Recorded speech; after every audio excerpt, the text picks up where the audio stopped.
Hi, my name's Benji and welcome to Dice vs Cards. Today we're looking at Raiders of the North Sea, a 2 to 4 player competitive worker placement game where you're looking to place your workers on the most opportune spaces on the board to get the most resources and provisions. That also has elements of set collection and hand and resource management, where you're trying to recruit the most raucous, the most efficient crew to raid those nearby settlements. And as I adopt my worst possible Viking accent, you play as Vikings, looking to be the most impressive in the eyes of your local chieftain. And you're going to do that by plotting the most daring, the most ambitious raids to pillage and plunder for gold, iron and livestock. So that was more pirate, but it'll do. So let's see how this plays and whether this could be the next game for you.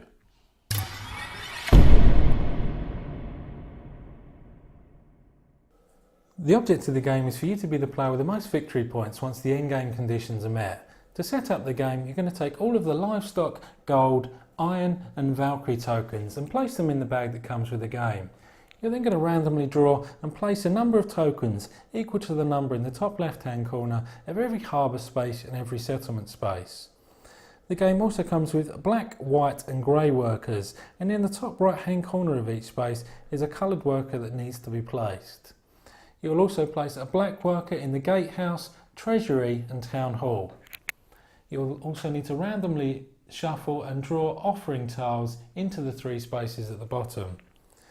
Each player starts the game with 2 silver, 1 black worker and will draw 5 cards from the townsfolk deck, picking only 3, placing the 2 they don't want at the bottom of the deck. Each player's coloured marker are also going to start on 0 of the armour track, the Valkyrie track and the victory point track. So there are 2 core tenets to the game. The first is that you've got one of 2 actions on your turn. You can either be working in the village to gain extra resources, recruit crew and the like, or raiding nearby harbours and settlements. You'll tend to be doing more working during the start of the game and then focusing more on raiding as the game progresses. The other is that you're always going to be placing a worker to start your turn. Remember, you start with that 1 black worker and then ending your turn by taking a worker from the board. And we'll go into that in a bit more detail in a moment. So if you opt to work on your turn, you're first going to have to place your worker on an empty space from the village. So here, the mill, if you place a black worker, is going to get you 1 provision that you're going to use to raid the neighbouring harbours and settlements. If you place it on the barracks, you're going to be able to recruit a crew member from your hand by paying the amount of silver applicable in the top left hand corner. The silversmith similarly will allow you to gain 3 silver, and the armoury and the longhouse both have a requirement to place a grey or a white worker, which you won't obtain until you start raiding. However, if you do place a worker on the longhouse, you're going to be able to swap out a livestock for 2 provisions, or you're going to be able to make an offering to the chieftain to gain the victory points in the top right hand corner. All you need to do is cash in the relevant resources. So here we have 2 livestock and 2 gold. Also, the armoury is going to allow you to swap 1 iron for 2 armour. That's going to help you gain strength when you raid further on in the game. Or swap 2 silver for just the 1 armour. As the second part of your work action, you're going to take a worker that's already been placed in the village. Remembering we have 3 black workers starting in the treasury, gatehouse and town hall. And when you take a worker, you're going to be able to then do a second action that's relevant to that space. So here the treasury is going to allow you to discard cards to either get silver or gold. The gatehouse is going to allow you to draw cards, and the town hall will allow you to play one of your crew cards from your hand using the play action that's invariably in the bottom right hand corner of the card. So once you've made a few visits to the village, you're going to have sufficient resources to start raiding nearby harbours and settlements. So let's just say you want to raid this harbour here. This tells us that you needed to have recruited 2 crew members from your hand, and you also need to pay 3 provisions to successfully raid this harbour. So you place your worker, as long as it meets the colour requirements, in one of these spaces, and then choose to pick which plunder you want from any spaces that have them. Once you've taken that plunder, you'll also take the worker that's associated with that space to be used on future turns. as you get deeper and deeper into neighbouring settlements, you're going to have settlements like this fortress here. That has more stringent requirements. So here we need 4 recruited crew members, we need to pay 2 provisions and 2 gold, but there's also going to be some combat in here. So every crew member that you've recruited will have a strength in the top left hand corner. You're going to add that to any armour that you've accrued on the armour track, and then you're going to roll the number of dice that can be seen here. So the outpost you only roll 1 dice, but this fortress we're talking about you roll 2. You'll roll those 2 dice, add it to the strength of your crew and armour, and as long as it meets the minimum requirements of the numbers in red here, you're going to get the associated number of victory points. You'll always, as long as you've met the requirements to raid, take the plunder, but you're not always guaranteed those extra victory points. Now most plunder is used to make offerings to the chieftain or to gain access to raiding these settlements towards the north of the board.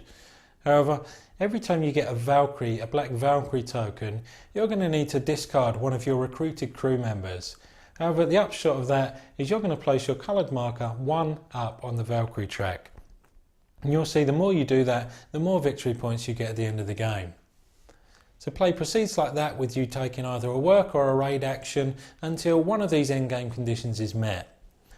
Once that's done, you count up your endgame victory points by adding any that you've accrued throughout the game, any that are obtained through the Valkyrie track and the armour track, and any victory points that are referenced on the recruited crew members and chieftain rewards that you've collected throughout the game. The player with the most victory points is then the winner. So that's how this plays. What did I think of it?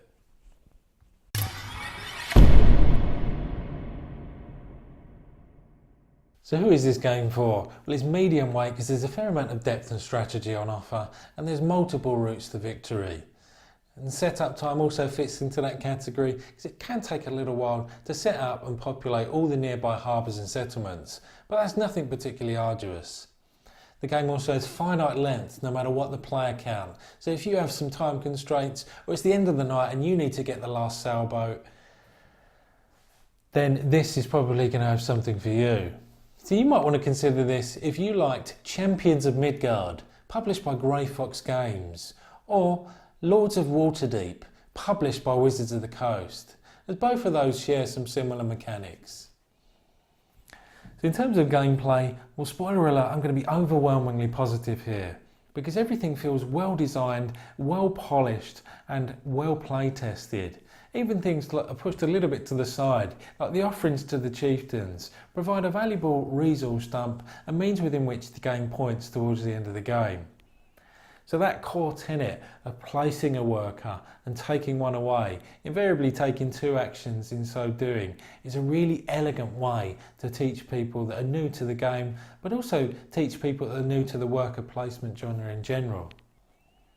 So the fact that there's a staggered progression on offer here, where you're all starting at the town, looking to gain the most amount of resources and the leanest, meanest crew members you possibly can, provides a fine line in terms of strategy on how long you wait before you start your raiding career.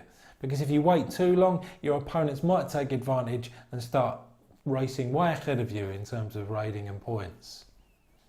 Now, any game with dice rolling in is going to have an inherent element of luck to it, and by extension an element of frustration. So I like the way that this game swaps success and failure with the roll of a dice, with more like varying degrees of success. Because when you raid, as long as everything adds up, you're going to be gaining access to plunder, but those extra victory points that are on offer are a really nice way to introduce dice rolling in. So at the risk of feeling like a complete fanboy about the gameplay, I've decided I'm going to invent a little nitpick and a little negative, because this doesn't feel particularly historically accurate, because there's no tavern in the town, there's no means within which to consume an unholy amount of ale, and there's absolutely no horseplay.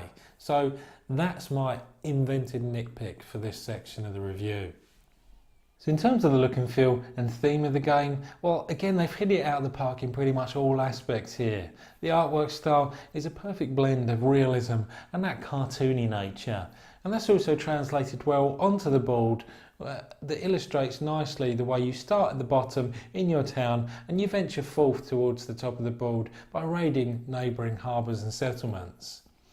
Now elsewhere, component quality is pretty much as you'd expect from this type of game. The meeples are as you'd expect, but those coins do add a nice weight of authenticity to the game as well.